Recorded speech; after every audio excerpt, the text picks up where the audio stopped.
I've loved Pokemon ever since I was a young child. My parents were quite well aware of this. My father had never been too fond of it, but my mother, she didn't care. My story starts at the end of May.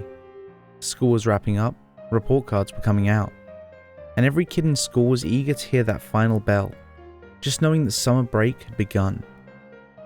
My parents had seen my report card and were very impressed with how well I did. I was an all-A student. Heck, I even had an A- in math.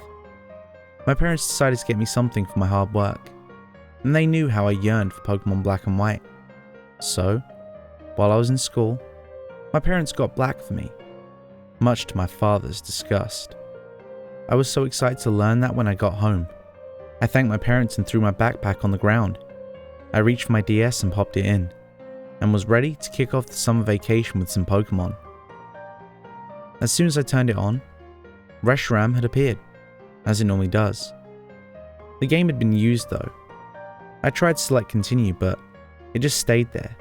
No matter how many times I pressed A, it just wouldn't go forward. As confused as I was, I selected new game and was greeted by Professor Juniper. All was going as programmed. Everything was going right. From the fight with Bianca and Sharon, to choosing which Pokemon I wanted for my starter. I chose Oshawott because, after all, Samurott is awesome. I was going from city to city, battling trainers, collecting badges, just as everything was set. I was having so much fun, and in every battle, Oshawott cleared the house. But that's when things started to get a little strange. Oshawott was a powerhouse, but he was a little too powerful. By the time he was level 21, his attack power was 55. I was perplexed. But what was even stranger is that he was a Samurott at the mere level of 23. I ignored it and repeated the pattern, collecting gym badge after gym badge. After collecting the 7th gym badge, I started to feel a little weird about how strong Samurott was. He was level 62 already. I tried to ignore it, but I couldn't. It just stood out like a sore thumb. I was traveling down the route to get my final gym badge. I felt out of place the further I went. The sky had become a terrifying blood red, and the clouds were a grim pitch black. I was starting to get chills down my spine. I went further and further until the floor started to become splattered and red, in what resembled blood. It was surprisingly realistic. As creeped out as I was, I forced myself to trudge on. I then came across tens of corpses of Pokemon. I was sickened. I was feeling nauseous, so I stopped playing for a moment. I drank a whole bottle of water before I resumed. I didn't want to, but some twisted curiosity made me go forward.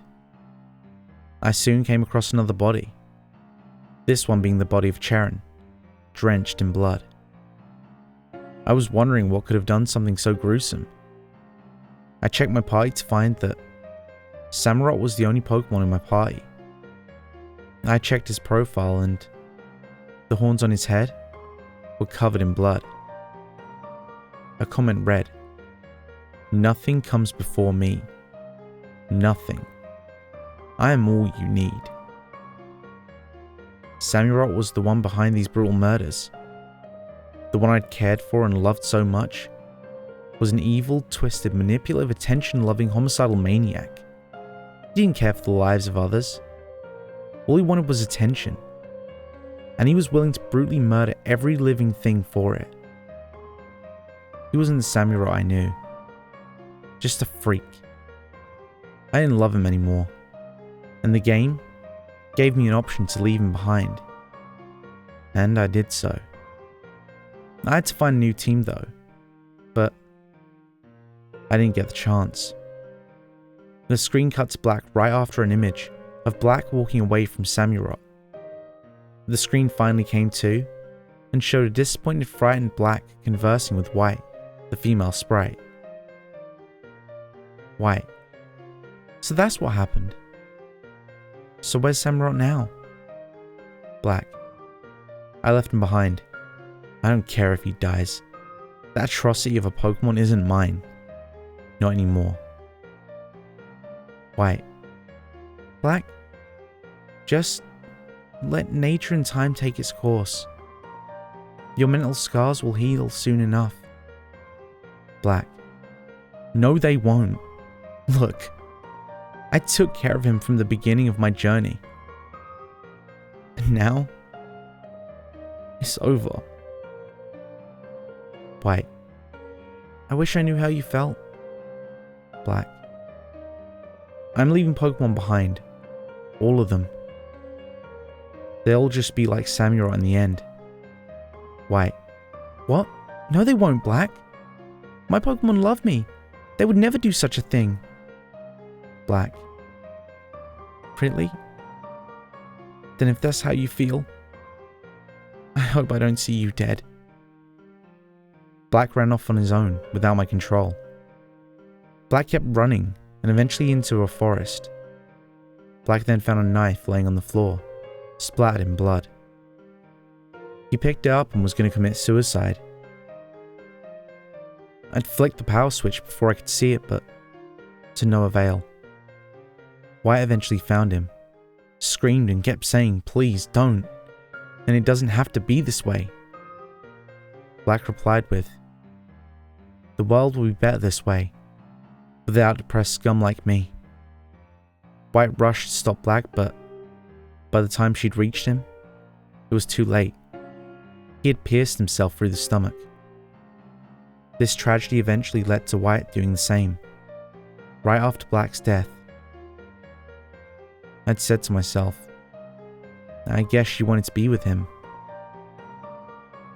Game froze and I turned the game off. I took it out and threw it against the wall, smashing its pieces. I vowed to myself never to play another Pokemon game again, and I spent the rest of summer vacation tortured by the images that were burnt into my mind.